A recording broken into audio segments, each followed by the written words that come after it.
l'apport pour un petit appartement est moindre que l'apport pour un duplex ou un petit immeuble.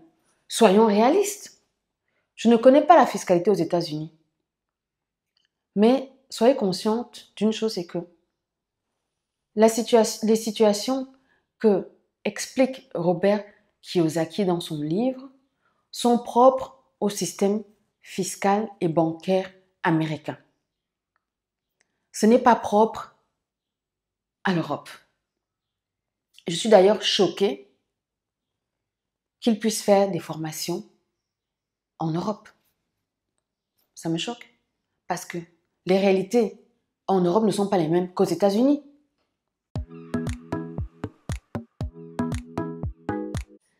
Hello, bonjour, bienvenue. Je m'appelle Céline, je suis la fondatrice du blog célinemademoiselle.com. Je suis également auteure de l'ouvrage Des mots pour un bien. Dans cet espace, votre espace, je partage sur base de mon expérience personnelle des conseils et astuces sur les thèmes l'estime de soi, la recherche d'emploi et la gestion des finances personnelles. Dans cette vidéo, je vais vous expliquer 3 raisons principales pour lesquelles je n'ai pas apprécié l'ouvrage Père riche, Père pauvre de Robert Kiyosaki. Avant de mettre en lumière les éléments que je n'ai pas appréciés dans l'ouvrage Père riche, Père pauvre, je vais quand même être de bonne foi, je vais être bonne joueuse et je vais vous dire ce que j'ai apprécié. La première chose que j'ai appréciée, c'est l'éveil des consciences en matière de gestion financière, l'éveil des consciences en matière d'enrichissement. C'est un éveil des consciences pour les personnes qui ne sont pas du tout en contact avec ce type de thématiques. Les thématiques d'enrichissement, les thématiques de l'entrepreneuriat, les thématiques du side hustle. Je pense que c'est une plus-value. Je pense que ça permet de se réveiller. On va dire ça comme ça. La deuxième chose que j'ai appréciée, c'est que ce livre met en avant une technique d'enrichissement qui est l'investissement immobilier, qui est une technique d'enrichissement réaliste, réalisable et honnête. C'est possible de s'enrichir sans avoir forcément hérité à travers l'immobilier. Ça, c'est quelque chose que j'ai apprécié avec Père riche, Père pauvre. Maintenant, rentrons dans le vif du sujet. Qu'est-ce que je n'ai pas aimé? La première chose que je n'ai pas aimé, c'est cette opposition qu'il fait systématiquement entre les riches, entre les pauvres. Pour lui, le riche, son père riche comme il dit, qui est en réalité une légende parce que ça n'a jamais existé. Dans une interview d'ailleurs, il posait la question, il avait demandé, est-ce que Harry Potter existe? Père riche, le père riche est une légende. Avant de continuer, si ce n'est pas encore le cas, merci de vous abonner à ma chaîne. Merci également de cliquer sur les petits pouces. Merci enfin de cliquer sur la petite cloche de notification. Ce que je n'ai pas aimé, c'est cette opposition systématique qui est entre le riche, le pauvre. Le riche, pour lui, c'est l'entrepreneur, c'est le chef d'entreprise, c'est ce qu'il appelle le créateur de richesse. Et le pauvre, c'est le salarié. Le pauvre ici, le pauvre, on va mettre entre guillemets, c'est son père. Son père qui en réalité n'est pas si pauvre que ça puisqu'il est universitaire. Un prof d'université, si bien, peu importe le continent sur lequel vous vous trouvez, gagne relativement bien sa vie. On ne peut pas lui coller l'étiquette de pauvre. Mais pour Kiyosaki, le salarié, son père, est salarié. Pour lui, le salarié, c'est quelqu'un de pauvre. Parce que le pauvre, c'est quelqu'un qui travaille pour gagner de l'argent. Le riche, c'est l'entrepreneur, le businessman. C'est celui qui fait travailler l'argent pour lui. Pour Kiyosaki, la bonne mentalité, c'est la mentalité d'entrepreneur. C'est ça la bonne mentalité. Pour lui, la mauvaise mentalité, c'est travailler pour avoir un salaire à la fin du mois. Pour lui, c'est une très mauvaise mentalité. Pour Kiyosaki, il faut avoir la mentalité d'investisseur. Il faut vouloir gagner plus. C'est très bien. Ça veut dire qu'il faut être ambitieux, il faut faire preuve d'ambition. C'est très bien. Mais est-ce que tout le monde doit être entrepreneur? Est-ce que tout le monde doit être chef d'entreprise? D'une part, tout le monde n'a pas envie de devenir chef d'entreprise. Tout le monde n'est pas fait pour être chef d'entreprise. Et quand bien même il y aurait des chefs d'entreprise, c'est parce qu'il y a des salariés qu'il y a des patrons. L'un a besoin de l'autre.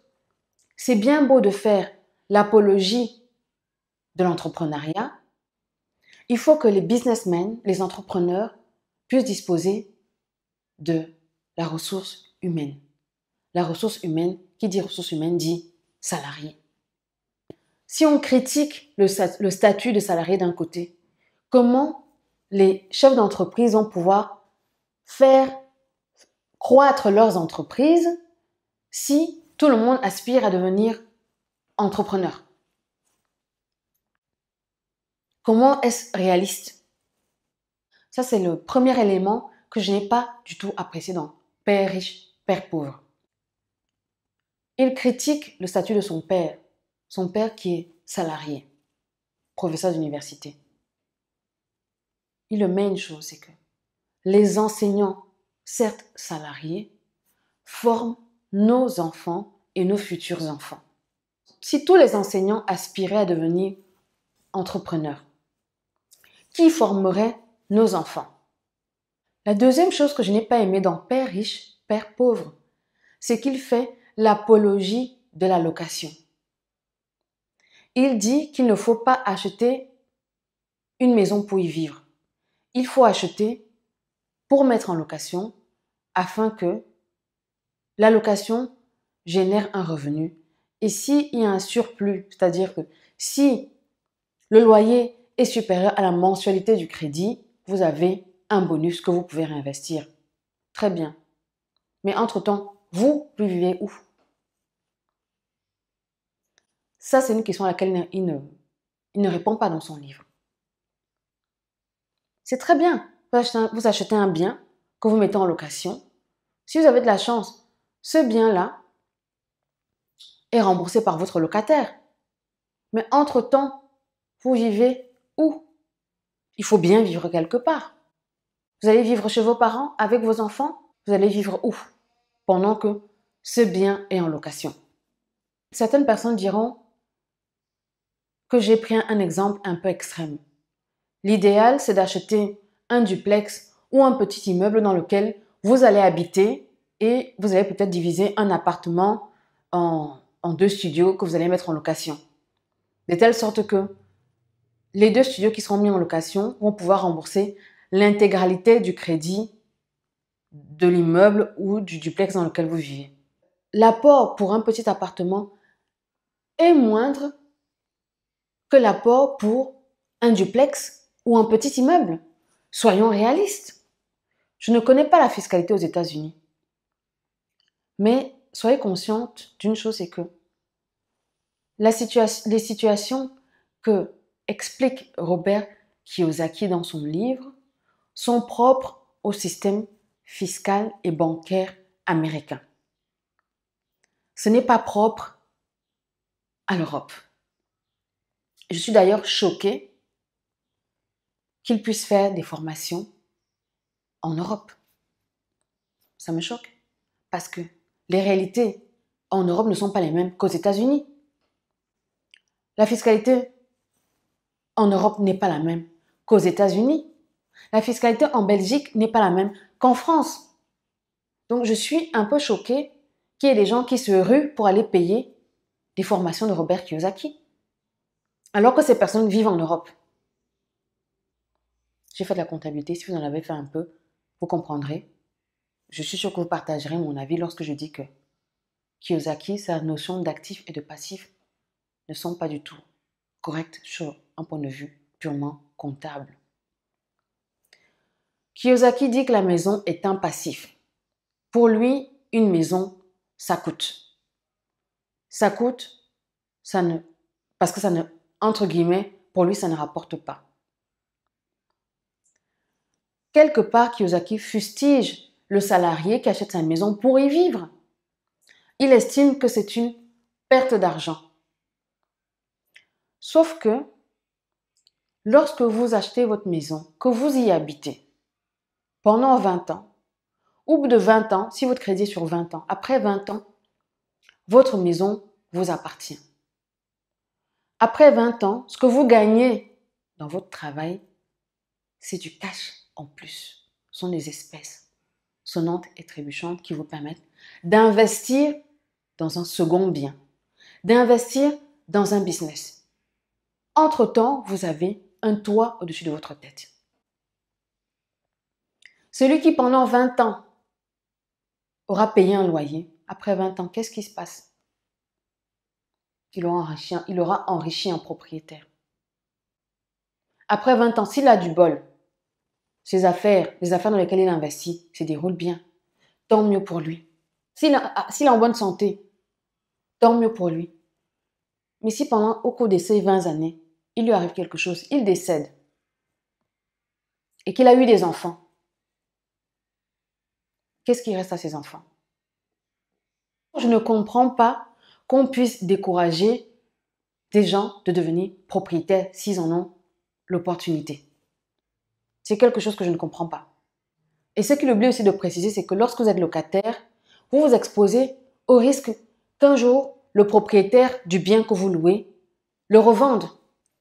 Kiyosaki estime que une maison dans laquelle vous habitez ne vous rapporte rien. Certes, lorsqu'on est propriétaire, il y a des coûts à court terme, il y a des coûts à moyen terme liés à votre achat. Mais à long terme, vous serez toujours gagnant. C'est important de lire un livre et voir dans quelle mesure ce que vous lisez peut s'appliquer à votre réalité, à votre contexte. De se dire, ce monsieur a écrit un livre, certes un best-seller qui s'est vendu à plus de 36 millions d'exemplaires. Ce monsieur vit aux États-Unis. Quel était le contexte économique, financier et immobilier aux États-Unis au moment où il rédige son ouvrage? Quel est son background? Avant de prendre ce qu'il dit pour argent comptant, avant de le réciter comme si c'était la Bible, remettez les choses dans leur contexte. Prenez de la distance. Il y a une chose que Kiyosaki ne vous dit pas. Nous, en tant que Noirs, ici en Europe, on a plus de choix de devenir propriétaire que locataire. Lorsque vous voulez acheter une maison, un appartement, tout ce qui compte, c'est votre capacité de remboursement, votre pouvoir d'achat. Quand vous voulez louer un bien immobilier et que votre salaire vous permet d'habiter dans les beaux quartiers, parfois ça ne suffit pas. Vous allez peut-être être confronté à un propriétaire raciste, alors que vous gagnez peut-être 5 000 € par mois. Qu'est-ce que vous allez faire? Vous ne pourrez pas le forcer à vous louer le bien. Alors qu'au moment de l'achat, la question de la couleur de votre peau ne sera même pas évoquée. Le propriétaire, le vendeur, tout ce qu'il veut, c'est vendre. Et vendre de préférence à celui qui a les moyens. Kiyosaki estime que vivre dans son bien immobilier est une perte d'argent totale. J'ai l'impression que pour lui, rembourser un crédit, c'est comme si vous dépensiez de l'argent, alors qu'en fait, il s'agit d'un investissement. C'est pour ça que dans le jargon bancaire, en Belgique, ça s'appelle une épargne à long terme. Lorsque vous remboursez un crédit hypothécaire, c'est comme si vous mettiez de l'argent dans une tirelire. Après 20 ans, vous cassez la tirelire. Après 20 ans, vous touchez l'argent. Sauf que dans le cas d'un achat immobilier, après 20 ans, la maison vous appartient. Et si vous êtes encore en bonne santé, que vous travaillez encore, après 20 ans, ce que vous gagnez dans votre travail, c'est que du bonus. C'est de l'argent frais. Comment peut-on comparer cela à de la location? Certes, il vous dit que lorsque vous êtes locataire, vous avez plus de flexibilité. Vous pouvez déménager du jour au lendemain. Si jamais vous avez une opportunité dans un autre pays ou en Afrique, vous pouvez mettre votre bien immobilier en location ou vous pouvez le revendre. J'ai d'ailleurs fait une vidéo à ce sujet dans laquelle je répondais à la question de savoir, faut-il acheter son premier bien immobilier en Europe ou en Afrique? Je vous en parle davantage dans cette vidéo. Je vous la recommande d'ailleurs. Donc, c'est pas parce qu'on est propriétaire qu'on est lié à vie à une maison. C'est pas parce qu'on est propriétaire d'un bien immobilier qu'on ne peut pas le revendre ou qu'on ne peut pas le mettre en location au cas où on en ressent le besoin. Vous savez, lorsqu'on est propriétaire et qu'on a par exemple des enfants, il y a l'assurance solde restant dû. L'assurance de solde restant dû, c'est une assurance qui couvre le crédit en cas de décès. En clair, si vous décédez et que votre crédit hypothécaire est toujours en cours, grâce à cette assurance, votre crédit est remboursé de manière anticipative. C'est-à-dire que si vous avez des enfants, ils deviennent très rapidement propriétaires. En fonction naturellement de vos revenus et de la durée du remboursement de crédit, très souvent la mensualité du crédit hypothécaire est inférieure au montant d'un loyer. Lorsque vous êtes propriétaire en Belgique, vous bénéficiez d'un abattement fiscal et vous bénéficiez d'une déduction fiscale. Je m'explique. Par abattement fiscal, c'est-à-dire que lorsque vous achetez votre premier bien immobilier, admettons le bien coûte 300 000 euros. En Belgique, vous allez payer les impôts, je dis une bêtise. Si le bien coûte 300 000, vous allez peut-être payer les impôts liés à votre achat immobilier sur 200 000 euros, ou 100 000 ou 150 000. Ce qui n'est pas le cas lorsque vous achetez un bien pour le mettre en location. Cet avantage vous est octroyé si vous achetez pour habiter. En Belgique, lorsque vous remplissez votre déclaration fiscale, le fait de dire que vous remboursez mensuellement des intérêts et un capital parce que vous avez un crédit hypothécaire vous donne droit à une réduction d'impôt. Ce qui n'est pas le cas lorsque vous achetez le bien pour le mettre en location. Et enfin, je soupçonne Kiyosaki de s'être enrichi grâce à la vente de ses livres et grâce aux formations qu'il a données. Parce que après la publication de Père riche, Père pauvre, il a décliné d'autres ouvrages toujours autour du même thème. Et énormément de pages Instagram, Facebook le recommandent comme étant la Bible, la base en matière d'éducation financière. Si vous voulez des livres qui vont vous aider à penser autrement en termes de finances ou d'entrepreneuriat, je vous recommande Réfléchissez et devenez riche de Napoléon Hill. Il vous donne des exemples concrets et réalistes. Il ne vous vend pas de formation. Comme je l'ai dit, Kiyosaki a vendu 36 millions d'exemplaires. Donc imaginez s'il n'a touché ne serait-ce qu'un dollar. Parce que si on part du principe que il ne s'est pas auto-édité, c'est une maison d'édition qui édite son ouvrage, en fait la promotion et en fait la distribution. Et que sur chaque exemplaire vendu, il n'a touché ne serait-ce qu'un seul dollar, il a certainement touché plus. Mais s'il n'a touché ne serait-ce qu'un seul dollar, imaginez l'épaisseur ou la taille de ses comptes en banque grâce à la vente de ses ouvrages. On ne parle même pas encore des formations. Bref, pour faire court, je n'ai pas aimé Père riche, Père pauvre. J'espère que cette vidéo vous aura édifié. J'espère que vous l'aurez trouvée intéressante. Si vous avez lu Père riche, Père pauvre, dites-moi ce que vous en avez pensé. Quelles sont les parties de l'ouvrage que vous avez particulièrement aimées? Qu'est-ce que vous n'avez pas aimé? Partagez cette vidéo avec quelqu'un qui a peut-être aimé ou qui ne jure que par Kiyosaki. Et je vous embrasse. Je vous dis à très bientôt pour la prochaine vidéo.